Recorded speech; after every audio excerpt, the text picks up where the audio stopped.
नमस्कार बच्चों, मैं प्रियंका माथुर राजस्थान सरकार और वेदांता के CSR इनिशिएटिव की कक्षा में आप सभी का स्वागत करती हूं और हमारे टेक्निकल पार्टनर है मिशन ज्ञान। बच्चों, हम पढ़ रहे हैं कक्षा 8 की गणित और आज हम नया अध्याय शुरू करने वाले हैं जिसका नाम है क्षेत्रमिति। तो सबसे पहले हम समझते हैं क्षेत्रमिति होता क्या है। तो क्षेत्रमिति को आप समझ सकते हैं नाप से। तो किसी भी आकृति की नाप, उसकी लंबाई, उसका आयतन, उसका क्षेत्रफल, उसका परिमाप, ये सभी मिला के आते हैं क्षेत्रमिति में।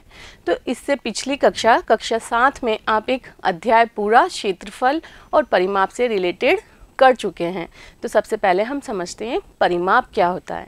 तो देखिए परिमाप, तो किसी बंद समतल आकृति की सीमा के चारों ओर की दूरी उसका परिमाप कहलाता है। तो कोई भी आकृति आपको दी गई है तो उसकी चारों ओर की बाउंड्री की कुल लंबाई उसका परिमाप कहलाती है। देखिए उदाहरण से समझते हैं। ये कोई एक चतुर्भुज दिया गया है या समांतर चतुर्भुज दिया गया है जिसमें लंबाई दी गई है आपको, ये 5 मीटर की है, ये 4 मीटर, ये 5 मीटर और ये 4 मीटर। यदि आपसे इस आकृति का परिमाप पूछा जाए तो आपको क्या करना होगा, इसकी सारी भुजाओं की लंबाइयों को जोड़ देंगे तो जो आएगा वह इसका परिमाप कहलाएगा। इसी प्रकार कोई भी आकृति दी गई है, इस आकृति का परिमाप निकालना है तो क्या करेंगे आप, इसकी सभी भुजाओं की लंबाइयों को जोड़ देंगे तो वही इसका बन जाएगा परिमाप। क्लियर हुआ परिमाप। ये हम पूरा अध्याय पढ़ चुके हैं कक्षा 7 में। इसके बाद हम क्षेत्रफल को भी समझ चुके हैं कक्षा 7 में। तो देखिए क्षेत्रफल, किसी बंद समतल आकृति द्वारा घिरे हुए क्षेत्र को उसका क्षेत्रफल कहते हैं। अभी हमने परिमाप समझा था समांतर चतुर्भुज का। अब यही समांतर चतुर्भुज, ये कोई आकृति है जो आपको दी गई है। यदि आपने इसको, आप मान लीजिए ये एक शीट है या एक पेपर है इस आकृति का, आपने इसको बोर्ड पे रखा, इस बोर्ड पे रखा तो इसने इस बोर्ड का कितना एरिया कवर किया या कितना क्षेत्र घेरा, ये पूरा क्षेत्र इसका क्या कहलाता है, क्षेत्रफल। तो जैसे कोई भी आकृति आपको दी गई है, जैसे ये कोई आकृति दी गई है तो ये आकृति यदि आपने इस बोर्ड पे रखी तो ये बोर्ड का एक एरिया कवर करती है, तो ये क्या कहलाता है, इसका क्षेत्रफल। तो क्षेत्रफल और परिमाप क्लियर हुआ। तो देखते हैं हम आगे, ये हम कक्षा 7 में पढ़ चुके हैं और कुछ बेसिक आकृतियों का क्षेत्र और क्षेत्रफल भी हम कक्षा 7 में पढ़ चुके हैं। तो एक बार उसका दोहरान कर लेते हैं। देखिए हमने क्या पढ़ा है कक्षा 7 में, वर्ग। वर्ग क्या होता है, जिसकी चारों भुजाएं समान होती है। तो यदि ये ये है तो ये भी ए होगी, ये भी ए होगी। तो इसका परिमाप निकालने के लिए क्या करना है, आपको सभी भुजाओं की लंबाइयों को जोड़ना है। तो ए प्लस ए प्लस ए प्लस ए कितनी बार जोड़ा आपने, 4 बार। तो ये कितना हो जाएगा, इसका परिमाप 4a। और वर्ग का क्षेत्रफल भी हम पढ़ चुके हैं, वो होता है भुजा इंटू भुजा, मतलब a इंटू ए और a इंटू ए या a स्क्वायर इसका क्षेत्रफल होगा। क्लियर। दूसरी आकृति हमने पढ़ी है आयत। आयत क्या है, ये लंबाई b, ये चौड़ाई a। अब देखिए ये b है तो ये भी b, ये a है तो ये भी a। अब यदि आप इसका परिमाप निकालेंगे तो क्या करेंगे, b plus a plus b plus a। तो b कितनी बार जोड़ेंगे आप, 2 बार, और a भी जोड़ेंगे 2 बार। तो क्या कर लिया आपने, 2 को कॉमन निकाल लिया और क्या आ गया, a प्लस b। क्लियर हुआ ये कैसे आ गया, आपने क्या करा, a plus b plus a plus b। तो b भी 2 बार जोड़ रहे हैं, a भी 2 बार जोड़ रहे हैं, तो ये हो गया 2a प्लस 2b। तो इसमें से 2 कॉमन निकाल लिया तो a प्लस b। तो यही लिखा है यहाँ पर, a प्लस b। 2 गुणा a प्लस b आयत का परिमाप। समझ में आ गया। और आयत के क्षेत्रफल का सूत्र हम जानते हैं, लंबाई इंटू चौड़ाई। यहाँ लंबाई b है, चौड़ाई a है, तो a इंटू b इसका क्षेत्रफल। क्लियर। आगे देखते हैं तीसरी आकृति कौन सी है, त्रिभुज। ये कोई त्रिभुज दिया गया है, ये इसका बेस या आधार है b और इस त्रिभुज की ऊंचाई है h। तो ये भी हम जानते हैं कि इस त्रिभुज का यदि परिमाप निकालना है और इसकी भुजाओं की लंबाई, ये पहली भुजा S1 लंबाई की है, ये S2 लंबाई की है, S3 लंबाई की है, तो क्या हो जाएगा, S1 S2 S3। तो इसका परिमाप क्या हो जाएगा, S1 plus S2 plus S3, तीनों भुजाओं की लंबाइयों को जोड़ देंगे। और त्रिभुज के क्षेत्रफल हम पढ़ चुके हैं, कक्षा 7 में होता है 1/2 आधार इंटू ऊंचाई। 1/2 ये आधार बी, ऊंचाई h। क्लियर हुआ? ये सब हम कक्षा 7 में पढ़ चुके हैं। इसके अलावा 2 और आकृतियाँ हम कक्षा 7 में पढ़ चुके हैं, जो कि है समांतर चतुर्भुज और वृत्त। तो देखिए ये समांतर चतुर्भुज दिया गया है, ये इसका बेस या आधार है, ये इसकी ऊंचाई है और दूसरी भुजा है a। तो इसका परिमाप कितना हो जाएगा? हम जानते हैं समांतर चतुर्भुज में आमने सामने की भुजाओं की लंबाई बराबर होती है। ये b है तो ये भी b, ये a है तो ये भी है, ये भी a हो जाएगा। अब परिमाप निकालने के लिए क्या करेंगे? सबको जोड़ देंगे। तो b कितनी बार जोड़ेंगे? 2 बार। a कितनी बार जोड़ेंगे? 2 बार। तो इसका परिमाप भी कितना हो गया? 2a + b। समझ में आया? और समांतर चतुर्भुज का क्षेत्रफल हम पढ़ चुके हैं, बेस इंटू हाइट। ये बेस आधार इंटू हाइट मतलब इसकी ऊंचाई। क्लियर? अब आता है वृत्त। अब देखिए वृत्त क्या है? ये इसकी त्रिज्या है, ये वृत्ताकार वृत्त बनाया है। तो वृत्त का परिमाप और क्षेत्रफल ये यहाँ पर आएगा। क्षेत्रफल हम जानते हैं πr² और इसका परिमाप होता है 2πr। क्लियर हुआ? ये भी हम पढ़ चुके हैं। इसकी परिधि क्या है? इसका परिमाप होगा इसकी परिधि, और परिधि हम जानते हैं वृत्त की परिधि होती है 2πr, तो इसका परिमाप हो गया। और इसका क्षेत्रफल जिसकी त्रिज्या r है, वृत्त का क्षेत्रफल जिसकी त्रिज्या दी गई है कितना होता है? πr²। तो ये लिख दिया यहाँ पर क्षेत्रफल πr²। क्लियर हुआ? आगे चलते हैं। समलंब का क्षेत्रफल हम पढ़ चुके हैं चतुर्भुज को।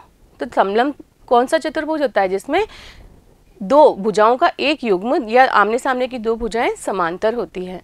तो देखिए इस चित्र में AD भुजा CB के समांतर है और ये दूसरी भुजाएं एक दूसरे के समांतर नहीं है। तो ये कौन सा चतुर्भुज है? समलंब।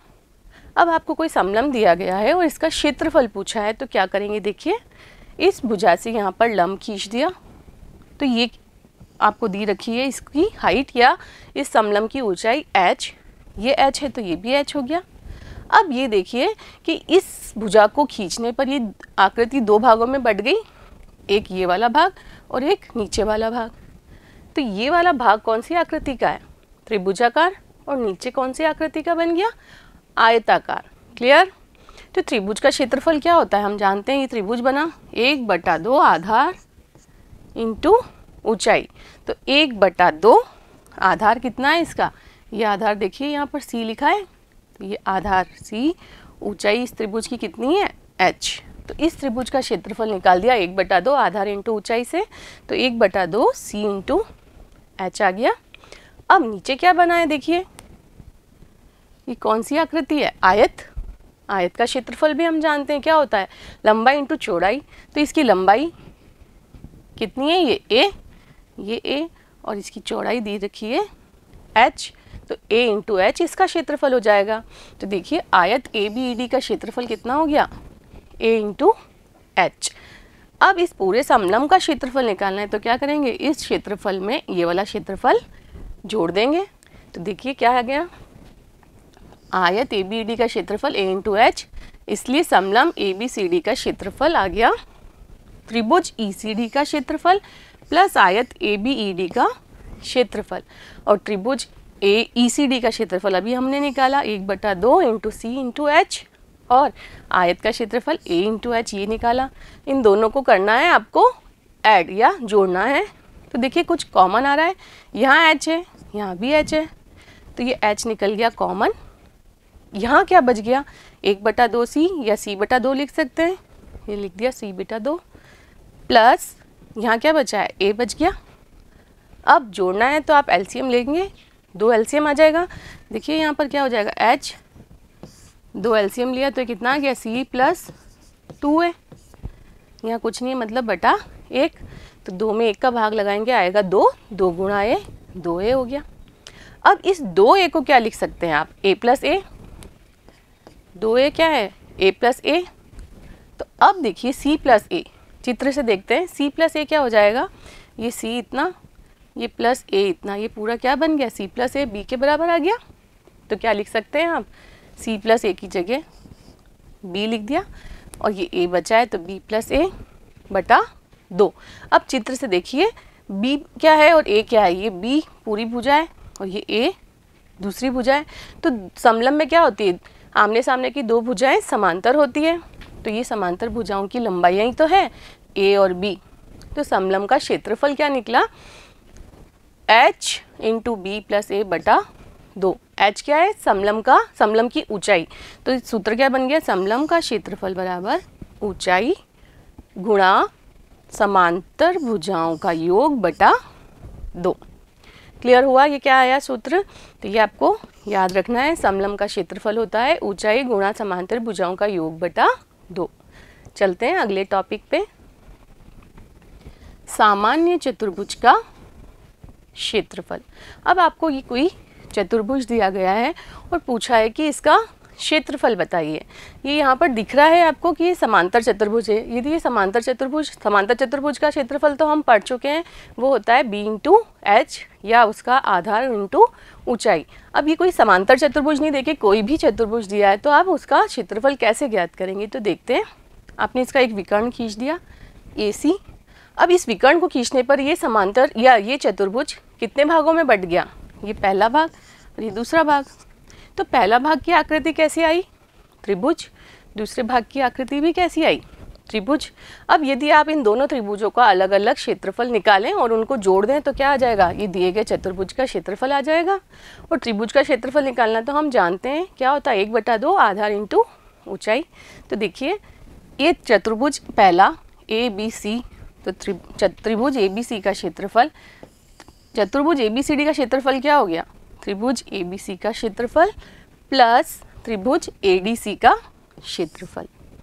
क्लियर। अब इसमें सूत्र लगाते हैं, तो 1/2 आधार लिया है AC को और ऊंचाई कितनी हो गई है h1, तो 1/2 AC इंटू h1 इस ऊपर वाले त्रिभुज का क्षेत्रफल हो गया। नीचे वाले त्रिभुज का क्या हो जाएगा, 1/2 AC इंटू हाइट कितनी है h2। क्लियर।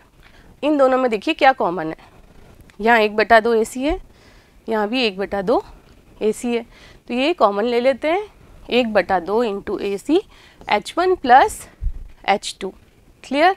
AC क्या है यहाँ पर, ये विकर्ण, तो क्या लिख देंगे, AC की लंबाई यदि d है तो सामान्य चतुर्भुज का क्षेत्रफल बराबर 1/2 इंटू d।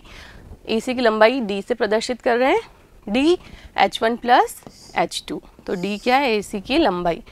हमने क्या निकाल लिया, कोई भी दिए गए चतुर्भुज का क्षेत्रफल कैसे निकाला, उसको एक विकर्ण खींचा, दो भागों में बटा, दोनों त्रिभुजाकार भाग प्राप्त होंगे।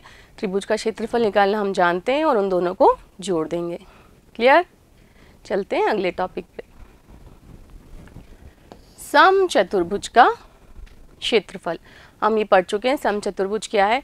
समचतुर्भुज में क्या होती है, चारों भुजाओं की लंबाई समान होती है। ये इसके विकर्ण हैं, परस्पर लंब समद्विभाजक होते हैं विकर्ण, ये हम पढ़ चुके हैं। अब देखिए ये जो विकर्ण AC है, इसने क्या करा, समचतुर्भुज को दो भागों में बांटा, एक इधर वाला भाग और एक उधर वाला भाग। तो दो त्रिभुज कौन से बन गए यहाँ पर, त्रिभुज ACD। तो त्रिभुज ACD का क्षेत्रफल प्लस दूसरा त्रिभुज कौन सा है, ABC। इन दोनों को क्षेत्रफल निकाल के अगर हम जोड़ दें तो इस पूरे समचतुर्भुज का क्या आ जाएगा, क्षेत्रफल आ जाएगा। त्रिभुज का क्षेत्रफल का सूत्र क्या होता है, 1/2 आधार। यदि ये आधार है AC तो ऊंचाई कितनी हो जाएगी, इस O से लगा के D तक, ये इसकी ऊंचाई हो गई। तो इस क्षेत्रफल का सूत्र आया 1/2 AC इंटू OD प्लस दूसरा त्रिभुज कौन सा है, ये वाला, इसका क्षेत्रफल कितना हो जाएगा, 1/2 इंटू आधार। यदि आधार AC है तो ऊंचाई कितनी हो जाएगी, OB। क्लियर।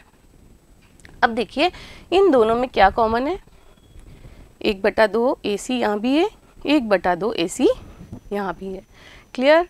तो ये कॉमन निकाल लिया, 1/2 AC। यहाँ क्या बचा, OD और वहाँ बचेगा OB। तो क्या आ जाएगा, OD प्लस OB। चित्र में देखते हैं OD और OB क्या है, ये देखिए OD प्लस OB, ये दोनों मिलके क्या बन गया, BD बन गया विकर्ण। तो क्या लिख देंगे, OD प्लस OB की जगह BD। तो 1/2 AC into O B plus O D हो गया बी डी। अब ए सी और बी डी क्या है, समचतुर्भुज के विकर्ण हैं, तो ये क्या आ गया D1 into D2, D diagonal या विकर्ण, तो D1 इंटू D2 बटा 2। तो समचतुर्भुज का क्षेत्रफल क्या हो गया, विकर्णों के गुणनफल का आधा। तो समचतुर्भुज का क्षेत्रफल उसके विकर्णों के गुणनफल का आधा होता है। समझ में आया समचतुर्भुज का क्षेत्रफल कैसे निकाला? तो इसका सूत्र आप याद रखेंगे direct 1/2 D1 into D2। Clear? चलते हैं आगे। बहुभुज का क्षेत्रफल। अब देखिए कोई भी बहुभुज दिया गया है, ये कोई बहुभुज दिया गया है, इसका क्षेत्रफल यदि आपको निकालना है तो कैसे निकालेंगे? तो इसके भी अलग अलग तरीके हो सकते हैं। पहला तरीका ये देखिए, यदि आपने कोई भी शीर्ष लिया उसको दूसरे शीर्षों से मिलाया या इसके विकर्ण खींचे तो क्या हो गया, ये बहुभुज इन दो विकर्णों को मिलाने पर ये बहुभुज कितने भागों में बट गया, 3 भागों में। और 3 कौन से भाग आए हैं, ये भी त्रिभुजाकार भाग, ये भी त्रिभुजाकार भाग, ये भी त्रिभुजाकार भाग। तो इन त्रिभुज का क्षेत्रफल आप निकाल सकते हैं कैसे, 1/2 आधार इंटू ऊंचाई से। तो आपको क्या निकल जाएगा, इसका क्षेत्रफल भी मिल सकता है, इसका भी मिल सकता है और इसका भी मिल सकता है त्रिभुज के क्षेत्रफल के सूत्र से। और फिर आप क्या करेंगे, इन तीनों को जोड़ देंगे। तो देखिए क्या लिखा है, बहुभुज ABCDE का क्षेत्रफल बराबर क्या हो जाएगा, त्रिभुज ABC का क्षेत्रफल, त्रिभुज ABC का क्षेत्रफल प्लस त्रिभुज ADC का क्षेत्रफल प्लस AED का क्षेत्रफल। जबकि आपको सबकी ऊंचाइयाँ दी गई है तो आप ये निकाल सकते हैं इसका बहुभुज का क्षेत्रफल। अब दूसरा तरीका क्या हो सकता है, देखिए एक विकर्ण मिलाया आपने AD को, अब बाकी शीर्षों से डाले गए हैं लंब जो क्या बन गई, इनकी ऊंचाई बन गई। जैसे ये EF है, वह इस त्रिभुज की क्या बन गई, ऊंचाई बन गई। अब देखिए ये कितने भागों में बटा है, ये एक समकोण त्रिभुज हो गया, ये एक समलंब चतुर्भुज हो गया क्योंकि ये और ये भुजाएं क्या है, समांतर भुजाएं, और एक ये वाला त्रिभुज हो गया। कौन सा त्रिभुज है, ये भी समकोण त्रिभुज। तो आप इसके क्षेत्रफल को कैसे बांट सकते हैं, इस त्रिभुज का क्षेत्रफल, इस समलंब चतुर्भुज का क्षेत्रफल, फिर इस समकोण त्रिभुज का क्षेत्रफल, और नीचे तो एक त्रिभुज है तो इस त्रिभुज का क्षेत्रफल।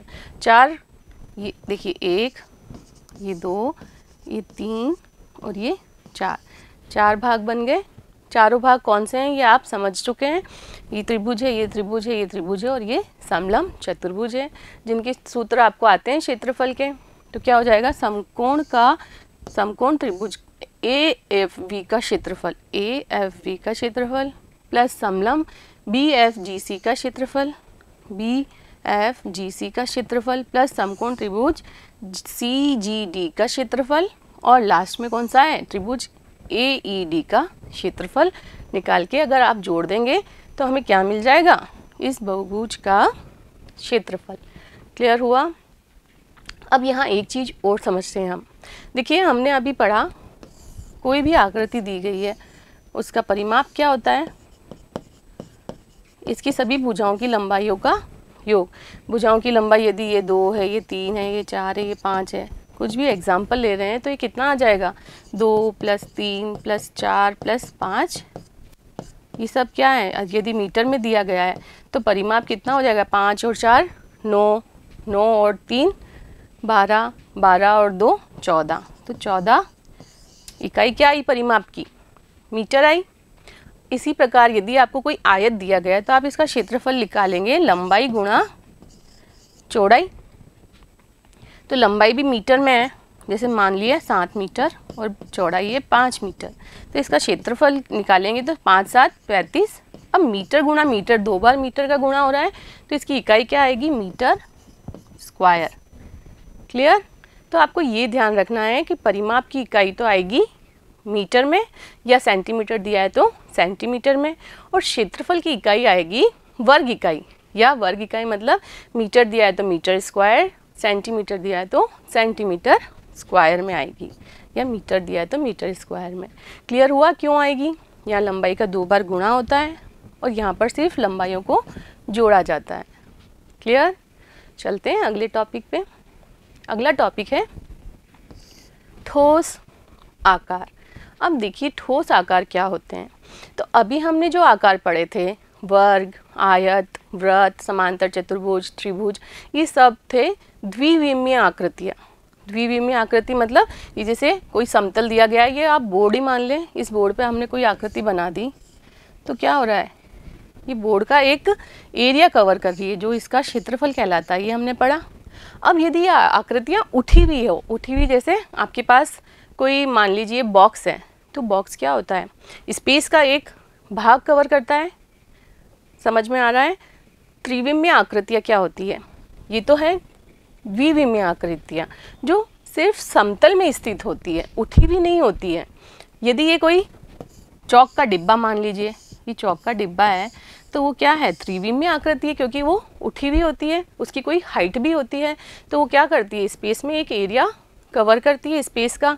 ये तो क्या है, द्विविमीय एक या किसी समतल का एक एरिया कवर करती है, और जो त्रिविमीय आकृति है वो क्या करती है, जो आकाश है या जो स्पेस है उसका एक एरिया कवर करती है।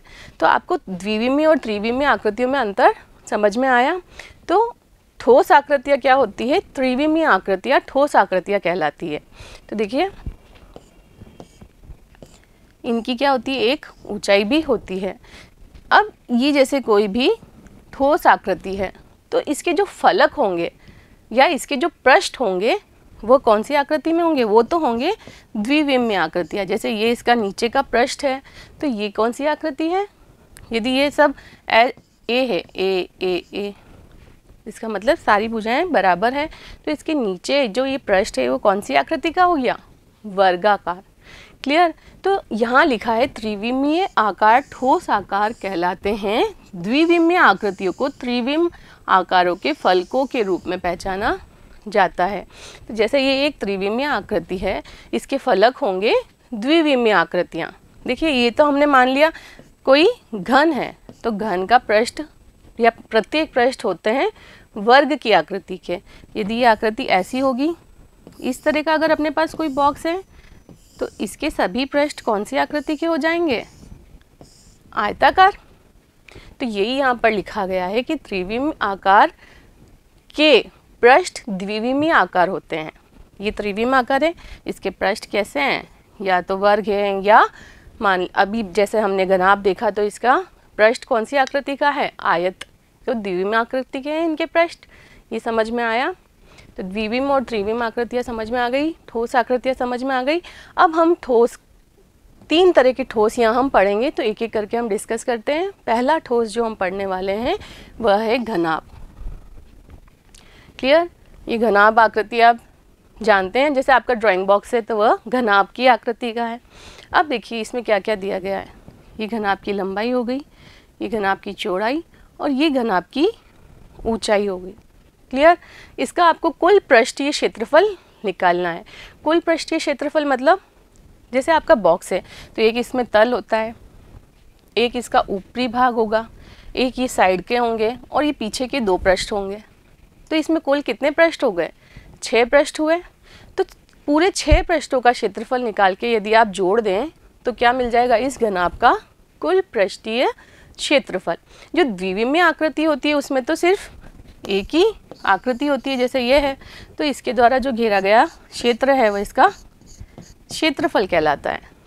अब परंतु ये भी बताया है आपको कि जो ठोस आकृतियाँ है जैसे घनाभ, तो क्या है, उठी हुई आकृतियाँ हैं, उनके बहुत सारे पृष्ठ होते हैं। जैसे ये घनाभ है, इसमें 6 पृष्ठ हैं, तो इन 6 पृष्ठों का क्षेत्रफल आप निकाल के जोड़ दें तब आएगा इस घनाभ का कुल पृष्ठीय क्षेत्रफल। यहाँ तक क्लियर है, समझ में आया।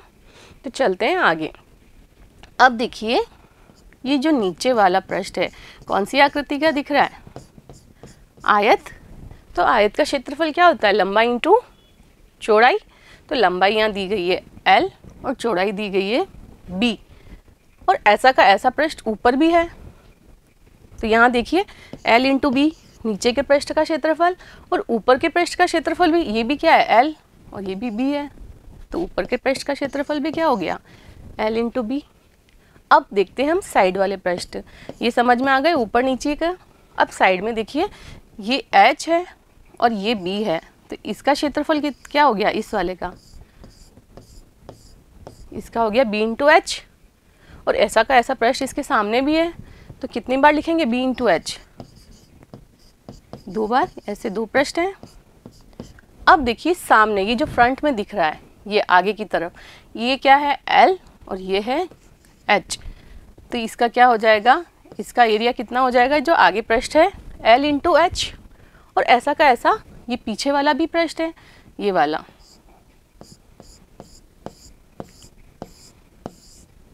दिखा,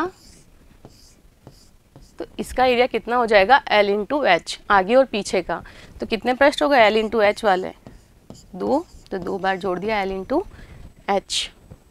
तो इसको क्या लिख सकते हैं, LB प्लस LB को 2LB, तो ये लिख दिया 2 into LB। BH plus BH, तो ये क्या हो गया, 2 गुणा BH, B गुणा H लिख दिया, 2 बार हो गया। H इंटू L 2 बार है तो 2 H इंटू L हो गया। इन सब में 2 आ रहा है तो 2 कॉमन निकाल लिया, ये हो गया LB, ये हो गया BH और ये हो गया HL, तो 2 LB plus BH plus HL। तो यहाँ से क्या निकला, घनाभ का कुल पृष्ठीय क्षेत्रफल होता है 2L into B plus H into L plus B into H। Clear हुआ, ये आपको याद रखना है सूत्र के रूप में। ये निकला कैसे, ये समझ में आ गया, तो अब इसको आपको याद भी रखना है। क्लियर। अब चलते हैं आगे, पार्श्व पृष्ठीय क्षेत्रफल। घनाभ का पार्श्व पृष्ठीय क्षेत्रफल निकालना है। अब देखिए कोई आपने बॉक्स लिया, यदि उस बॉक्स का पैंदा हटा दें और ऊपर का टॉप हटा दें तो क्या बचता है, सिर्फ चारों ओर का पृष्ठ बचेंगे। तो चारों ओर के पृष्ठों का क्षेत्रफल आप जोड़ दें तो वो कहलाएगा उसका पार्श्व पृष्ठीय क्षेत्रफल। तो देखिए घनाभ की दीवारें तल और शीर्ष के अतिरिक्त फलक पार्श्व पृष्ठ क्षेत्रफल प्रदान करती हैं। तो कितने पृष्ठ हो गए, अब 4 ही बचे, आगे पीछे और साइड के 2। तो क्या हो जाएगा, घनाभ का पार्श्व पृष्ठीय क्षेत्रफल 2HL प्लस BH। ये जो ऊपर और नीचे के थे पृष्ठ LB वाले, ये दोनों हट गए। यहाँ LB वाला जो पृष्ठ था ये हट गया, तो क्या बच गया 2BH प्लस HL। तो 2BH प्लस HL बच गया। ये इसका क्या कहलाएगा, घनाभ का पार्श्व पृष्ठीय क्षेत्रफल। क्लियर। तो चलते हैं अगले टॉपिक पे। अगला टॉपिक है घन का कुल पृष्ठीय क्षेत्रफल। ये दूसरी ठोस आकृति है जो हमको पढ़नी है और वो है घन। अब देखिए घन को समझ सकते हैं आप चौक के डिब्बा से। तो चौक का डब्बा कौन सी आकृति का है, घनाकार आकृति का। अब चौक के डिब्बे को आप देखेंगे तो आपको पता चलेगा कि इसके सारे पृष्ठ कौन सी आकृति के हैं, वर्गाकार। और वर्ग का क्षेत्रफल हम जानते हैं भुजा इंटू भुजा। तो देखिए यहाँ क्या हो जाएगा, कितने पृष्ठ हो गए, एक नीचे का तल, ऊपर का शीर्ष, साइड के 2 और आगे पीछे के 2, कुल 6 पृष्ठ हुए। और 6 पृष्ठों का प्रत्येक का क्षेत्रफल कितना है, a स्क्वायर। तो a स्क्वायर को आप कितनी बार जोड़ेंगे, 1 2 3 4 5 6, 6 पृष्ठ हैं, 6 का क्षेत्रफल a स्क्वायर, तो 6 बार आपने a स्क्वायर को जोड़ा, तो ये कितना हो गया 6a स्क्वायर। क्लियर। तो घन का कुल पृष्ठीय क्षेत्रफल होता है 6a स्क्वायर। ये आपको याद रखना है सूत्र के रूप में। क्लियर। आगे चलते हैं, नेक्स्ट टॉपिक है पार्श्व पृष्ठीय क्षेत्रफल। किसका, घन का। जैसे अभी आपने घनाभ का पार्श्व पृष्ठीय क्षेत्रफल निकाला था, ऐसे ही घन का पार्श्व पृष्ठीय क्षेत्रफल क्या हो जाएगा। पार्श्व पृष्ठीय क्षेत्रफल में क्या करना होता है, जो इसका पैंदा है वह और इसका जो शीर्ष है वो हटा देते हैं, तो सिर्फ क्या बचता है, इसके चारों ओर के पृष्ठ बचेंगे। तो चारों ओर के पृष्ठ कितने हो जाएंगे, 4। तो क्या हो जाएगा 4a स्क्वायर, आगे पीछे के और दोनों साइड के पृष्ठ, और सभी का क्षेत्रफल है a स्क्वायर। तो कितनी बार जोड़ना होगा आपको, 4 बार। तो 4a स्क्वायर घन का पार्श्व पृष्ठीय क्षेत्रफल होगा। क्लियर। चलते हैं अगले टॉपिक पे। अब जो तीसरी ठोस आकृति पढ़नी है हमें, वह है बेलन। तो बेलन का कुल पृष्ठीय क्षेत्रफल हम निकालेंगे। अब बेलन का कुल पृष्ठीय क्षेत्रफल निकालने से पहले हम बेलन की आकृति को समझते हैं। अभी आपके पास एक आयताकार यदि कोई शीट है, कागज की कोई शीट है, इसको आप ऐसे फोल्ड कर दें तो कौन सी आकृति बन जाएगी, बेलनाकार आकृति बन जाएगी। इसी शीट को अगर आपने फोल्ड कर दिया तो हमको मिल जाता है बेलन। क्लियर। अब बेलन को ऊपर और नीचे से ढक दें का शीट से ही ढक दें, तो वो कौन सी आकृति की शीट ऊपर और नीचे लगानी होगी? वृत्ताकार आकृति लगानी होगी। ये समझ में आ रहा है आपको? अब देखिए इसका क्षेत्रफल, अब आपको समझ में आ जाएगा कि इसका क्षेत्रफल कैसे निकलता है। तो बीच वाली जो आकृति हुई, शीट को फोल्ड करने पर जो आया इसका बेलन का वक्राकार भाग, वो कौन सी आकृति का आएगा? अगर अपन उसको खोल दें, अभी इसको खुले हुए रूप में देखिए, तो ये कौन सी आकृति है? आयताकार। अब आपने इसको फोल्ड करके बनाया है बेलन, तो बेलन के ऊपर वाला भाग कौन सी आकृति का हुआ? वृत्ताकार। और बेलन के नीचे वाला भाग कौन सी आकृति का हुआ? वह भी वृत्ताकार हुआ। अब यदि वृत्त की त्रिज्या आपने मान ली है r, क्लियर, आपने इसको खोल दिया, तो जो वृत्ताकार भाग है ऊपर या नीचे वाला, उसकी जो परिधि है वह इसका क्या बन जाएगी? लंबाई बन जाएगी इस आयत की। तो इस आयत की लंबाई की जगह आप क्या लिखेंगे? 2πr। और चौड़ाई क्या है? इस बेलन की हाइट या ऊंचाई, ये बेलन जितना ऊंचा है वह इसकी चौड़ाई हो गई h। और ऊपर और नीचे वाले भाग जो वृत्ताकार भाग हैं, उनकी त्रिज्या कितनी आ गई? r। क्लियर, यहाँ तक समझ में आया? अब आपको बेलन का निकालना है कुल पृष्ठीय क्षेत्रफल। तो एक पृष्ठ तो हुआ ये वृत्ताकार पृष्ठ, तो इसका क्षेत्रफल क्या हो जाएगा? आयत का क्षेत्रफल। आयत का क्षेत्रफल का सूत्र क्या होता है? लंबाई इंटू चौड़ाई। यहाँ लंबाई 2πr है, इंटू चौड़ाई। चौड़ाई यहाँ कितनी है? जो बेलन की हाइट है या जो ऊंचाई है, h। तो 2πr इंटू h क्या हो गया? इसके वक्राकार भाग का क्षेत्रफल। और कौन से पृष्ठ हैं? ऊपर के और नीचे के। और वो किस आकृति के? अभी हमने देखा वृत्ताकार आकृति के। तो वृत्त का क्षेत्रफल हम कक्षा 7 में पढ़ चुके हैं, क्या होता है? πr²। तो क्या हो गया ये? πr² ऊपर का क्षेत्रफल और πr² नीचे का क्षेत्रफल। क्लियर हुआ ये कैसे आया? तो देखिए ये कोई बेलन दिया था आपको, ये इसकी ऊंचाई है, ये इसके नीचे की त्रिज्या, ये ऊपर की त्रिज्या। तो इसके क्षेत्रफल में तीन पृष्ठ आए इसके, एक वक्र पृष्ठ आया, एक ऊपर का वृत्ताकार पृष्ठ और एक नीचे का वृत्ताकार पृष्ठ। तो ऊपर के वृत्ताकार पृष्ठ का क्षेत्रफल आया πr², वक्र पृष्ठ का क्षेत्रफल आया 2πr इंटू h, प्लस नीचे के वृत्ताकार पृष्ठ का क्षेत्रफल आया πr²। अब देखिए πr² दो बार जुड़ रहे हैं, तो ये आ गया 2πr², प्लस बीच में क्या है? 2πrh, ये 2πrh। अब इन दोनों में क्या कॉमन है? 2πr दोनों में, तो ये कॉमन निकाल दिया 2πr। अब यहाँ r² है, एक r कॉमन निकल गया, तो कितना r बचा है? एक r बचा है, तो ये आ गया एक r, प्लस ये लिखा है प्लस यहाँ क्या बचा है? h बचा है, तो ये हो गया r प्लस h। तो आपने ये क्या देखा कि बेलन का कुल पृष्ठीय क्षेत्रफल होता है 2πr r प्लस h। ये आपको सूत्र के रूप में याद रखना है। r क्या है? बेलन की त्रिज्या, और h क्या है? बेलन की ऊंचाई। क्लियर हुआ? समझ में आया ये अच्छे से? तो आपको ये सूत्र के रूप में याद रखना है। क्लियर? अगला टॉपिक देखिए, बेलन का पार्श्व पृष्ठीय क्षेत्रफल। जैसे हमने घनाभ और घन के पार्श्व पृष्ठीय क्षेत्रफल देखे, तो क्या किया? उसमें नीचे के तल का और ऊपर के शीर्ष का क्षेत्रफल हटा दिया। तो यहाँ पर ऊपर और नीचे क्या थे? वृत्ताकार पृष्ठ थे। यदि उन्हें हटा दिया जाए तो सिर्फ क्या बच जाएगा? उसका वक्राकार भाग। और वक्राकार भाग कौन सी आकृति का होता है? आयत का।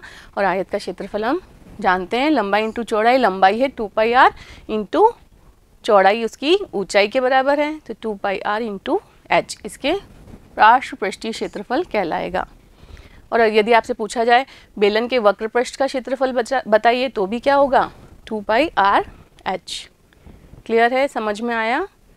अब चलते हैं अगले टॉपिक पे, घन, घनाभ और बेलन का आयतन। तो देखिए सबसे पहले आयतन होता क्या है? तो देखिए एक त्रिविमीय वस्तु द्वारा घिरी हुई जगह उसका आयतन कहलाता है। अब पहले इसको समझते हैं कैसे। एक चौक का डिब्बा है, वो त्रिविम में या स्पेस में एक जगह घेरता है। वो जो जितनी जगह घेरता है वह उसका आयतन कहलाता है। आपके घर में कोई अलमारी है, तो अलमारी भी क्या करती है? स्पेस का एक एरिया या एक जगह घेरती है, वह उसका आयतन है।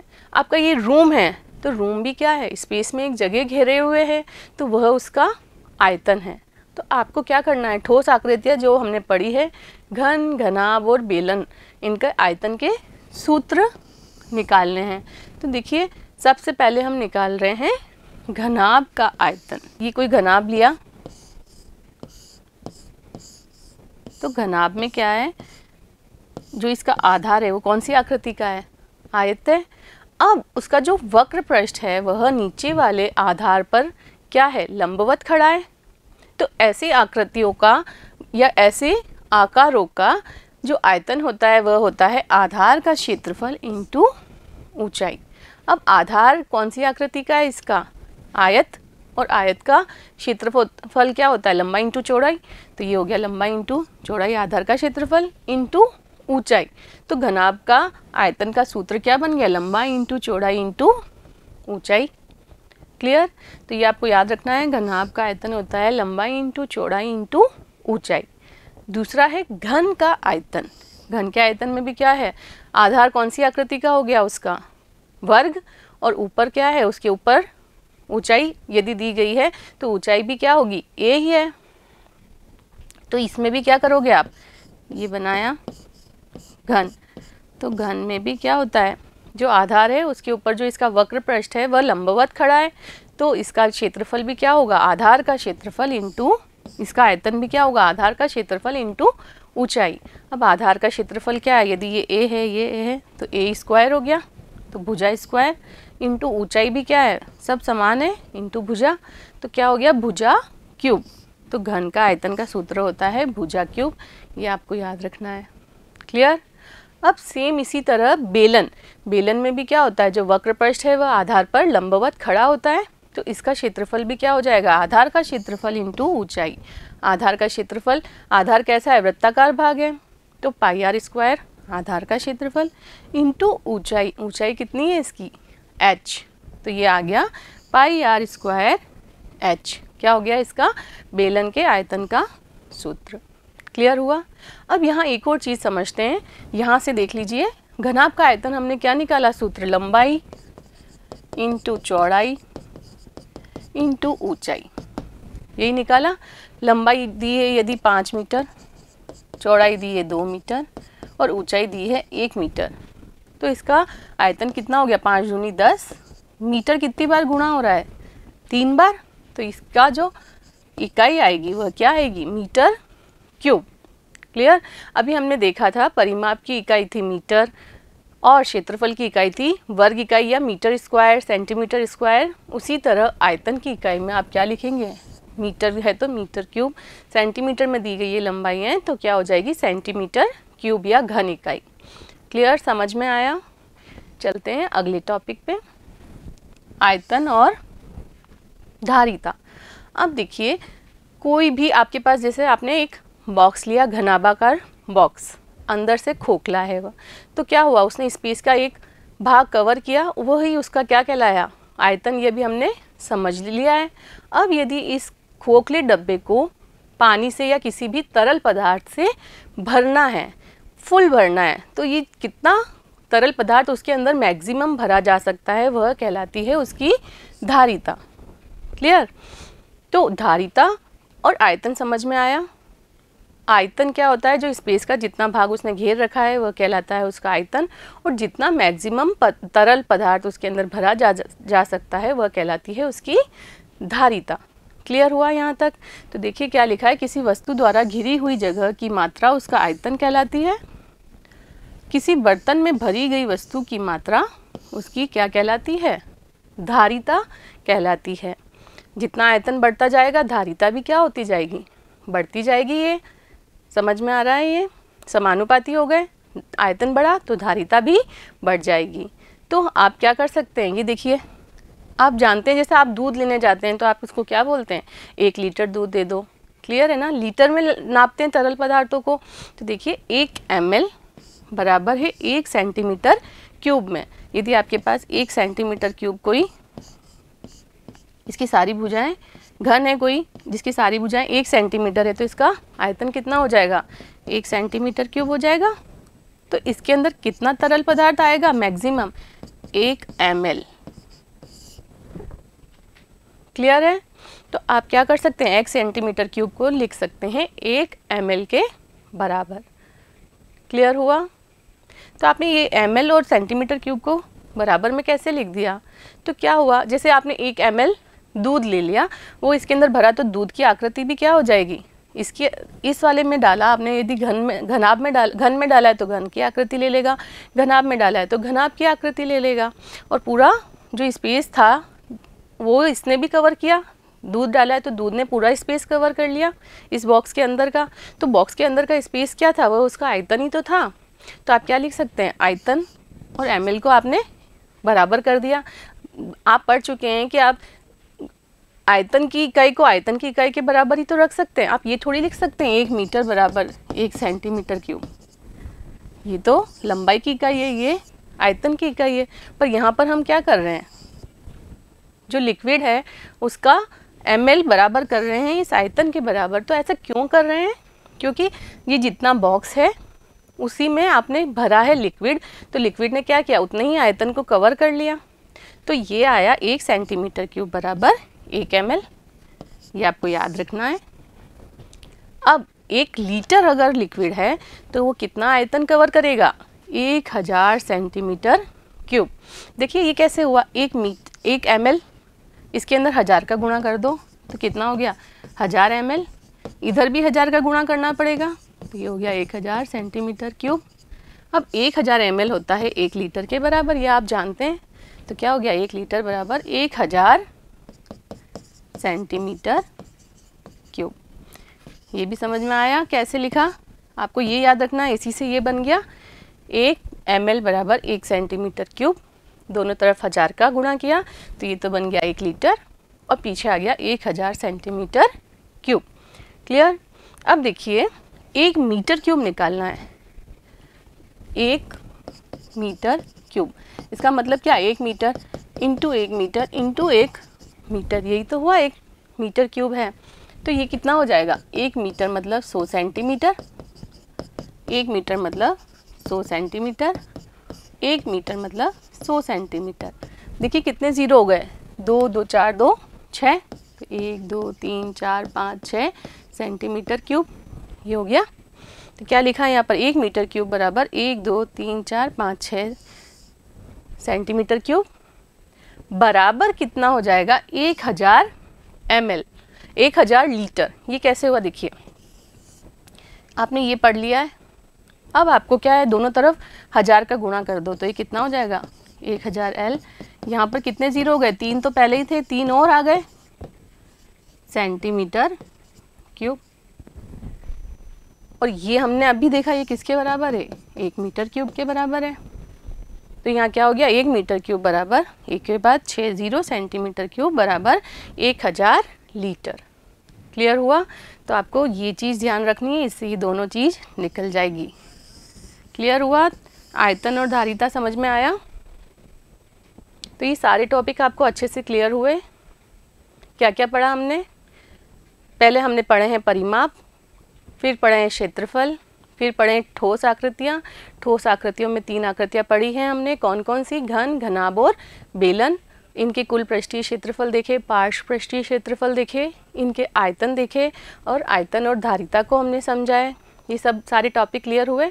तो इन सारे टॉपिक्स पे आधारित है आपकी प्रश्नावली 11, तो 11.1 पूरी आधारित है आपके पूर्व ज्ञान पर, कक्षा 7 से जो आप पढ़ के आए हैं। तो कक्षा 7 में हमने पढ़ा है परिमाप और क्षेत्रफल, तो इस पर आधारित होगी प्रश्नावली 11.1 जो हम अगले वीडियो में हल करेंगे। तो मिलते हैं अगली प्रश्नावली 11.1 के साथ, तब तक जुड़े रहिए। धन्यवाद।